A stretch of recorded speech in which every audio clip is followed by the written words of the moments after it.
The Kingdom of My Divine Will in the Midst of Creatures. Book of Heaven, Volume 31, Part 7. December 6, 1932. Value of an act done in the Divine Will.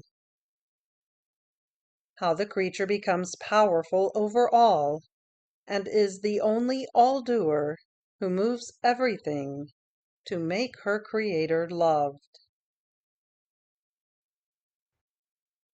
My abandonment in the Fiat continues. Its enrapturing force sweetly enraptures, invests, and absorbs, and my little soul feels so very small, just an atom, and yet it feels its immensity, which it cannot enclose within its small circle. However, in spite of my littleness, it does not want to remain idle. It wants to love, bless, glorify, thank the one who loves it so much, and who gave to it his very divine will at its disposal. There is a footnote here regarding the word it in the previous sentence. It stands for my soul. So I'll reread that sentence. However, in spite of my littleness, my soul does not want to remain idle. My soul wants to love, bless, glorify, thank the one who loves it so much, and who gave to it his very divine will at its disposal. But while my mind was wandering in it, my celestial sovereign, Jesus, visiting my little soul, told me, "My daughter, you cannot comprehend all the value that an act done in my divine will contains. Its value, its greatness, is such that the very creature who has done it cannot enclose it all within herself. She fills herself, and unable to contain it, it overflows outside, and runs in the same immensity of the eternal Fiat. And everything it envelops and encloses within its immensity repeats the same act of the creature. So, if you love, adore, bless me, thank me, you give to all created things an extensive field to repeat your act in such a way that heaven and earth, sun and wind, seas and rivers, plants and flowers, all in chorus say, "We love you, we adore you, we pray you," and so forth.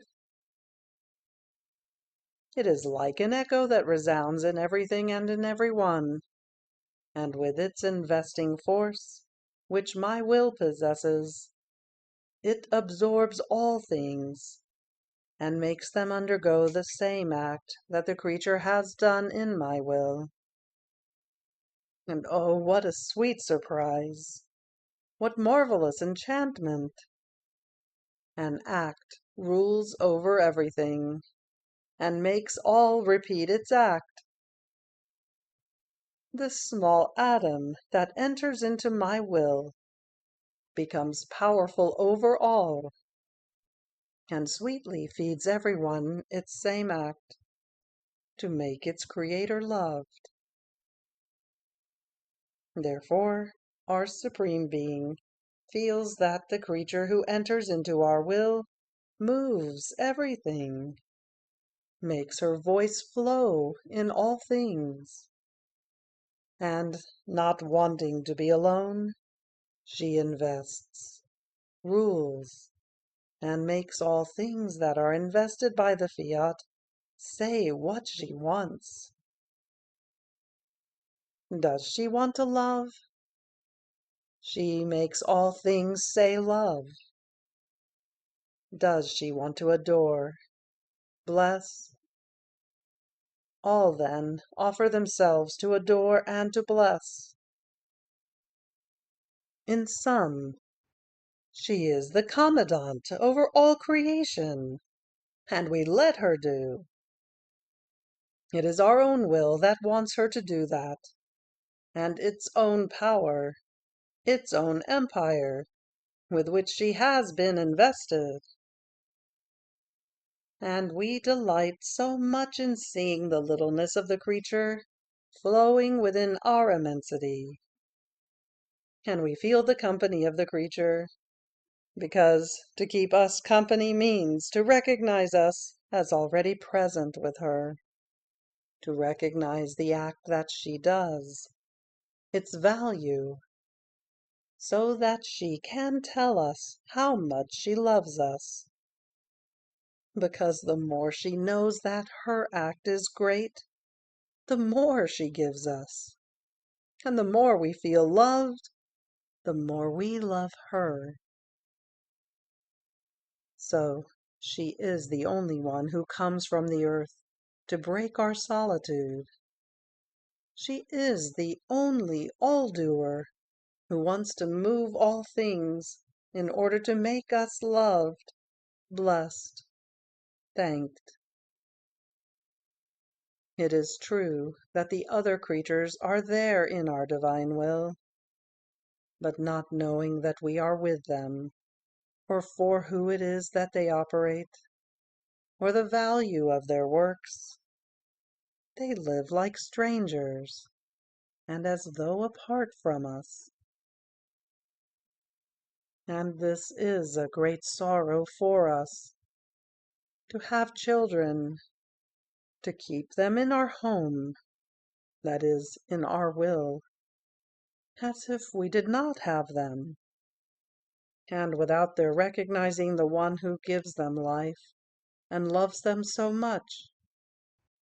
This does not happen for one who already knows that she lives in our will.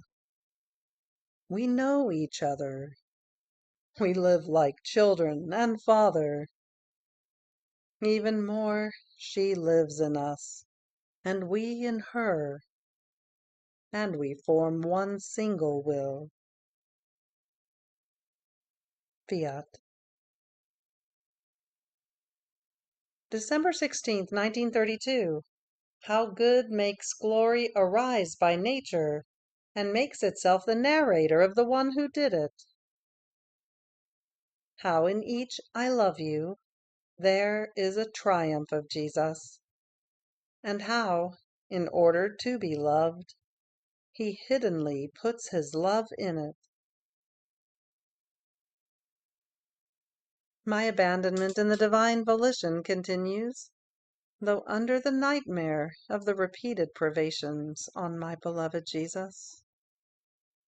Although the light of the eternal Fiat never leaves me, its waves of light invest me inside and out, and make themselves heartbeat, breath, motion, nourishment of my little soul.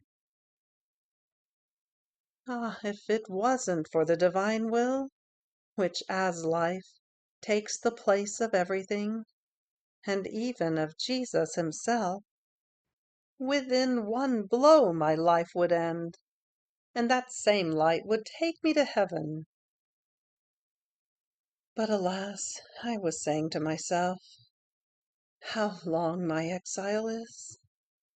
What is the good that I do?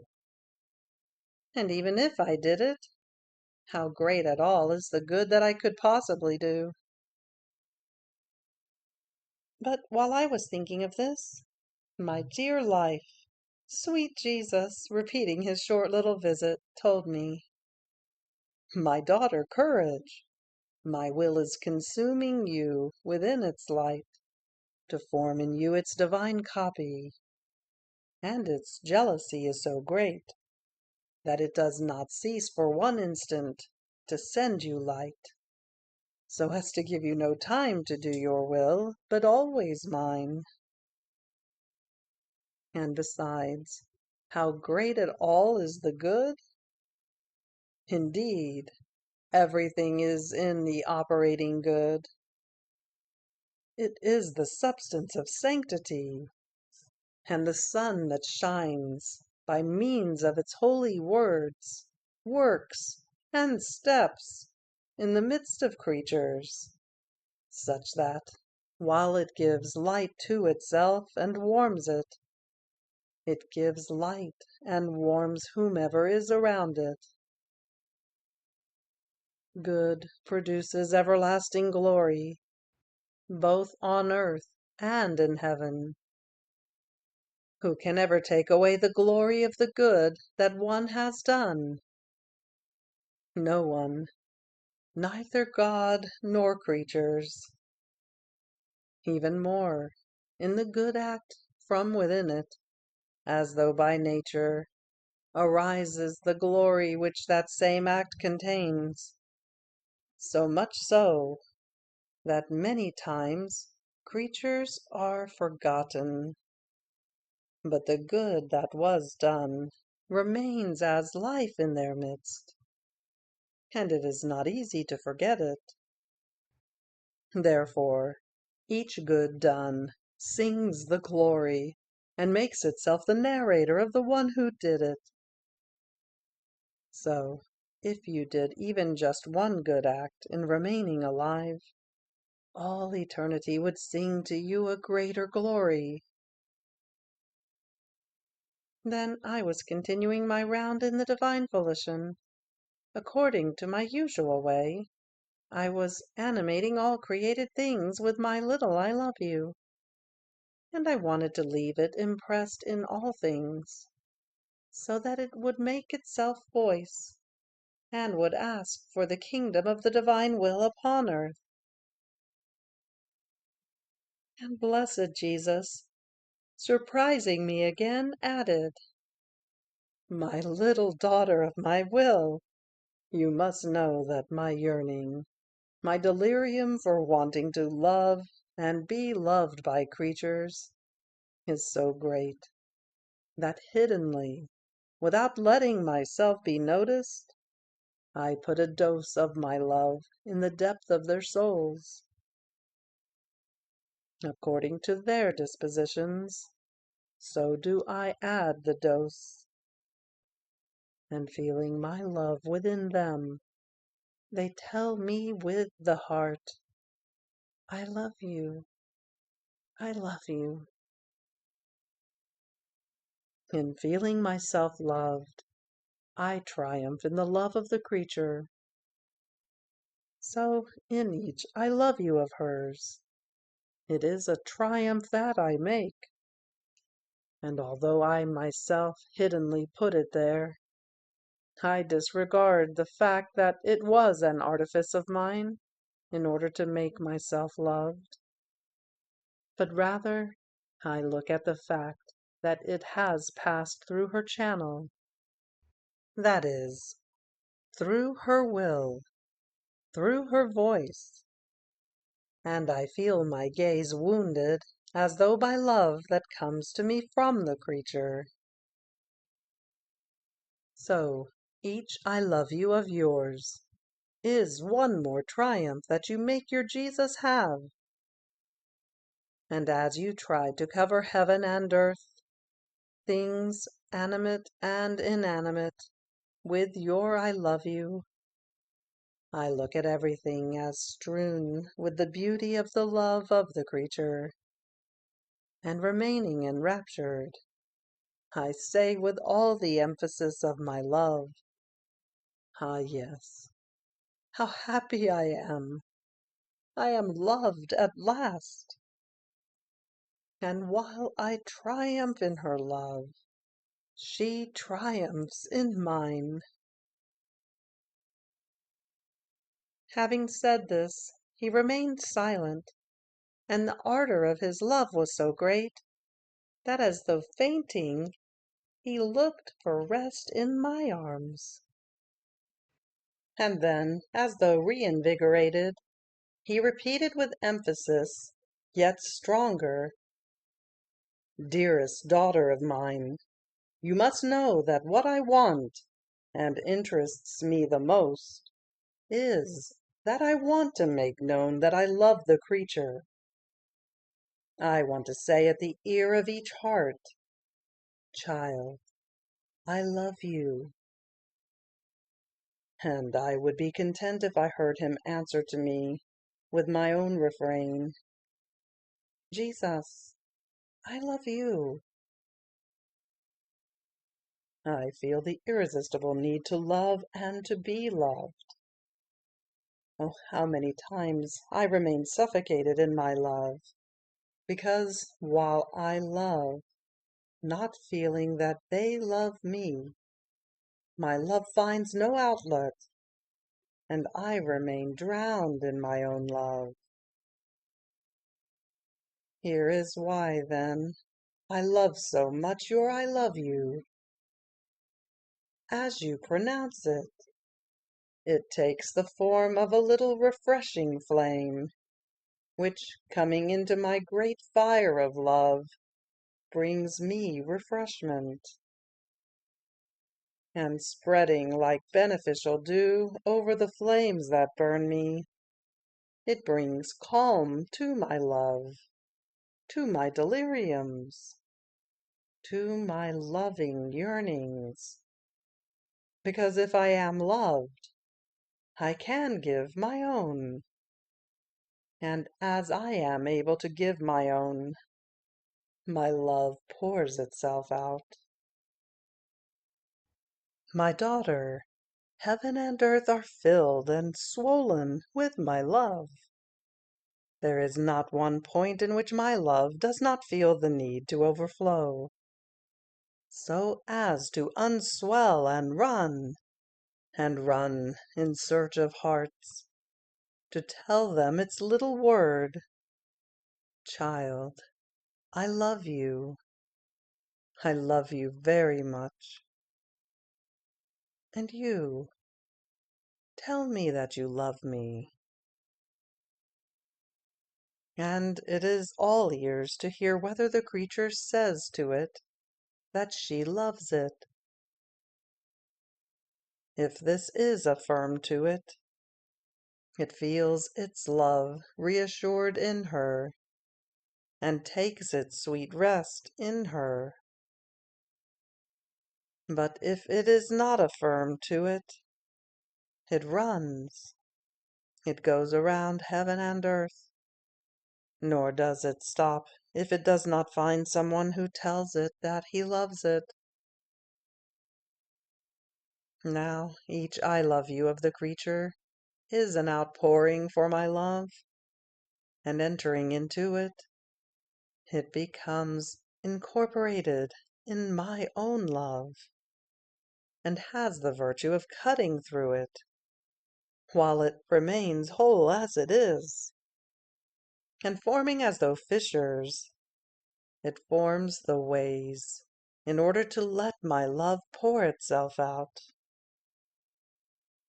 However, only then is this love pure, when it is animated by my will.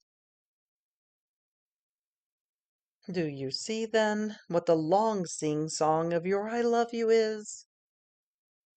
It is many outpourings that you give to your Jesus, and they call me to rest in your soul.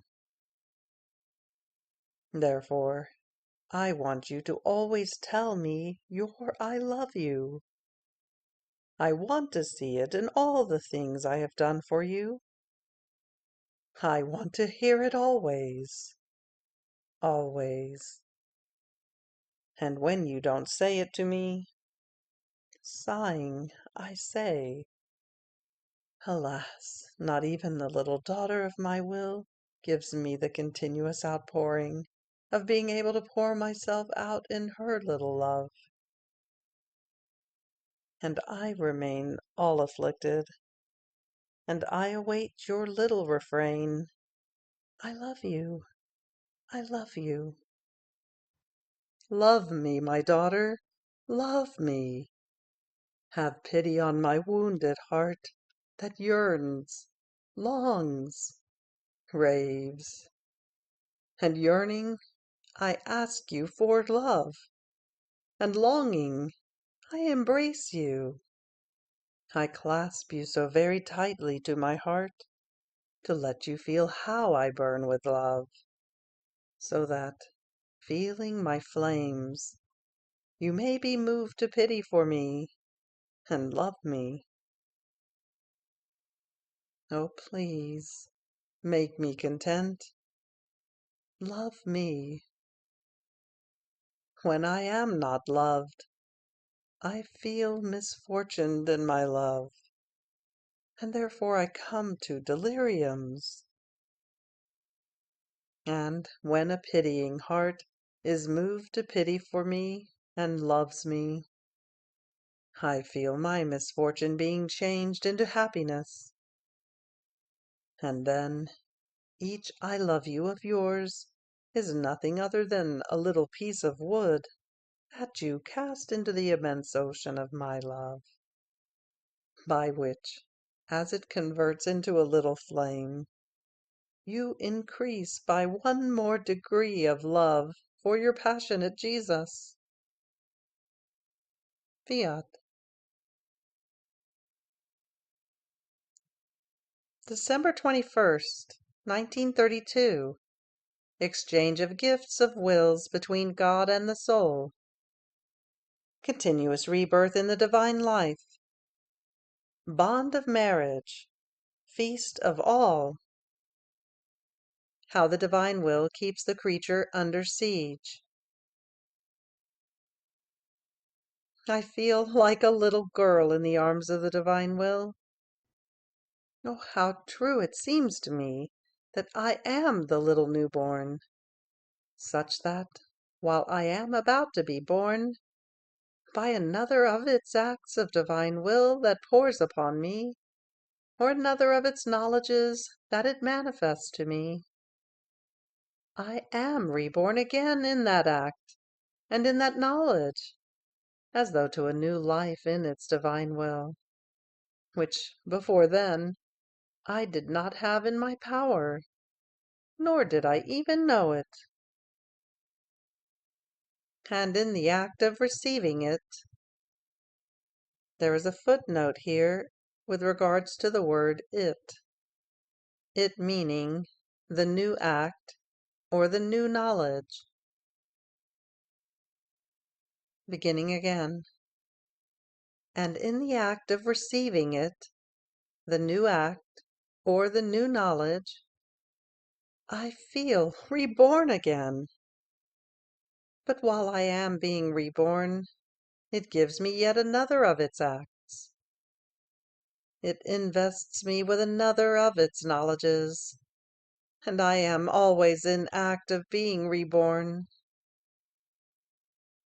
O power of the supreme Fiat, you can never leave the creature. Even more, it seems to me that you put me into the maze of your immense light, in act of giving me always new life. And I feel the need to receive from you your continuous life, and therefore remain lost in you. But happy loss, because it is not a loss, but a conquest of new divine life that the creature makes. But while my mind was wandering in the divine Fiat, my celestial teacher, visiting his little newborn, all goodness, told me, "My little daughter, my love is so great that I am always in act of giving the gift of my will in all the acts that the creature does, in order to receive the gift of her own.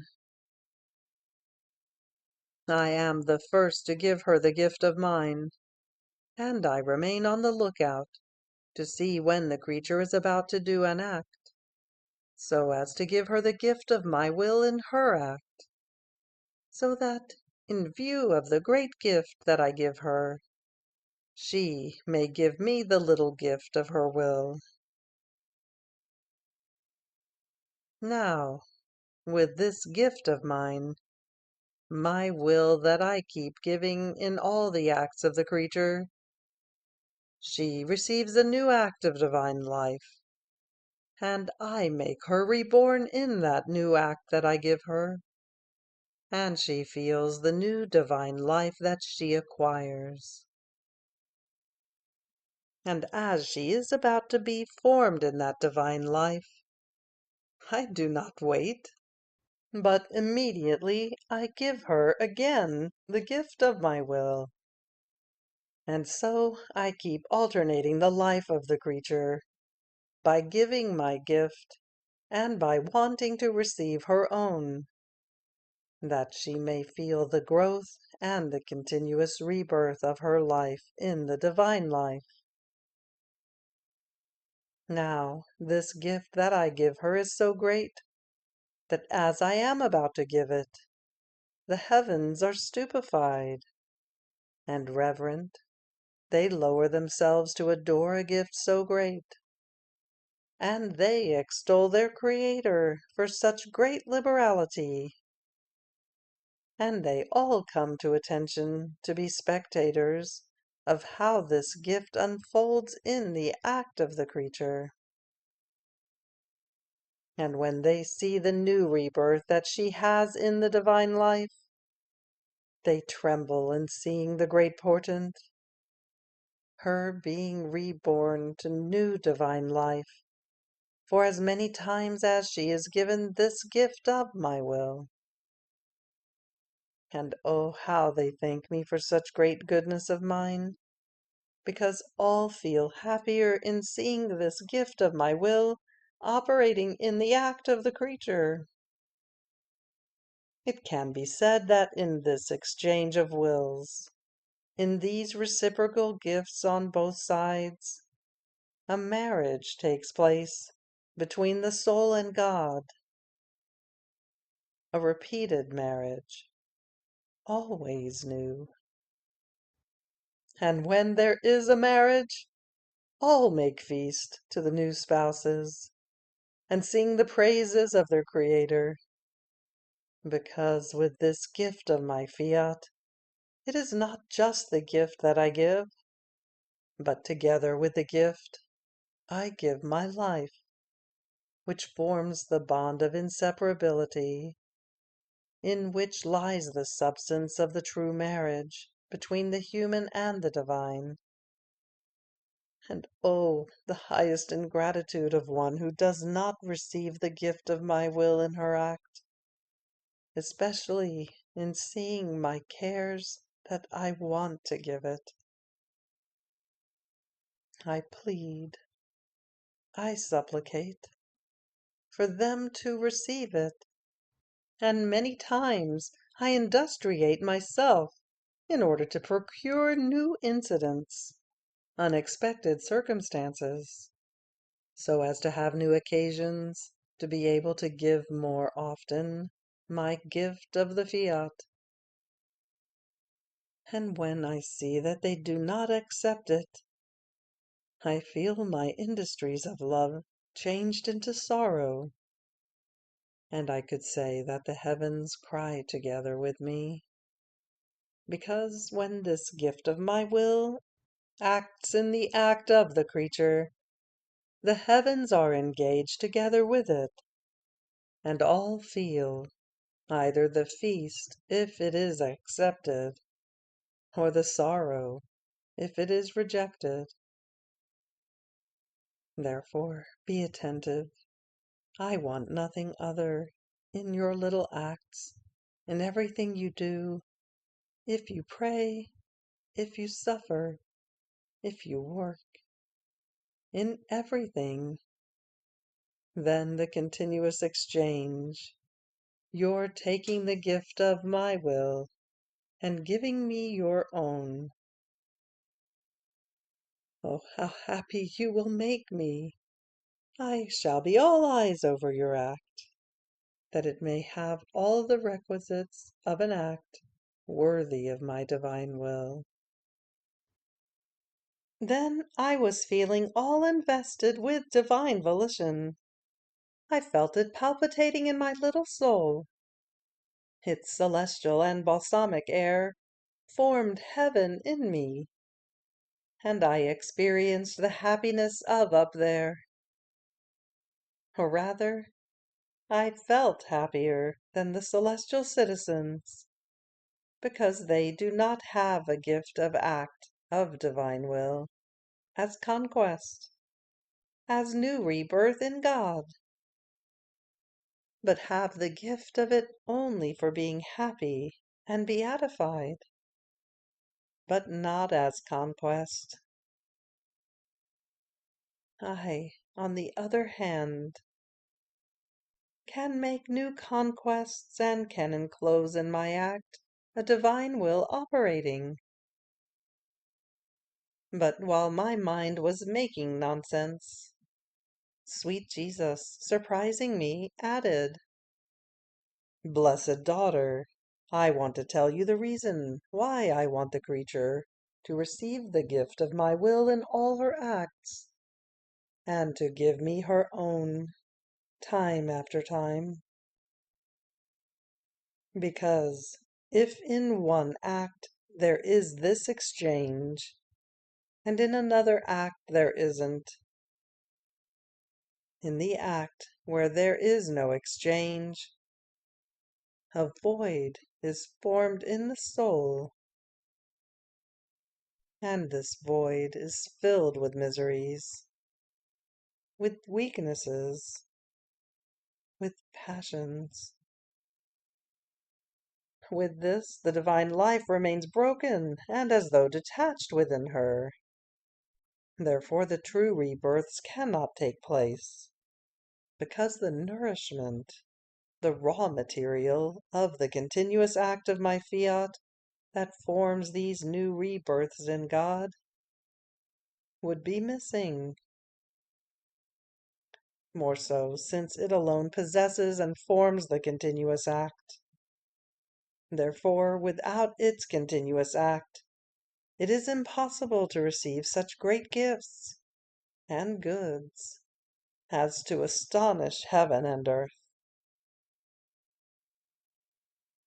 On hearing this, I said, "Tell me, my love, why do you care so much about wanting the will of the creature and wanting to give your own?" And Jesus, "Do you want to know why? Because by taking her will, I place the creature in safety, and by giving her my own, I take her from all sides, and I place my life in safety within her. And since there is not one thing or person with which my divine will does not have its bonds of dominion and of preservation, I feel the fortunate creature together with me in everything and in every one. And then can I say, with facts, not with words, what is mine is yours. I have done everything for you. With this, my purpose is realized. My work, created with so much love, which is the creature, no longer worries me, nor is there any danger any more, because my divine will keeps her under siege within its immense boundaries. So there is nothing left but to enjoy her and to make each other happy, with a happiness never interrupted on both sides. This is why, until I see the creature endowed with the gift of my fiat, I give myself no peace. I am constantly on guard, because I know that her will can betray her and me. Therefore, I have to use stratagems, loving industries. I have to work constantly. For me there is no rest. But when her will is in my power, and mine in her power, I rest over her fortune. There is no more danger. And if you want the continuous exchange between me and her, It is so as to have the occasion to interact, to speak, and sweetly spend time together in conversation.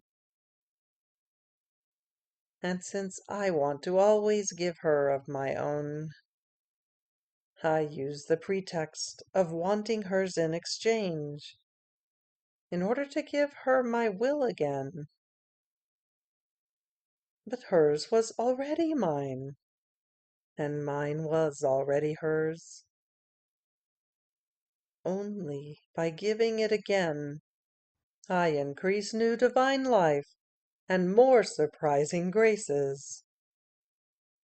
Therefore, always in my will do I want you, and in this way we will be safe. You to be always with me, and I with you. Fiat. You have reached the end of the Book of Heaven, Volume 31, Part 7. Fiat.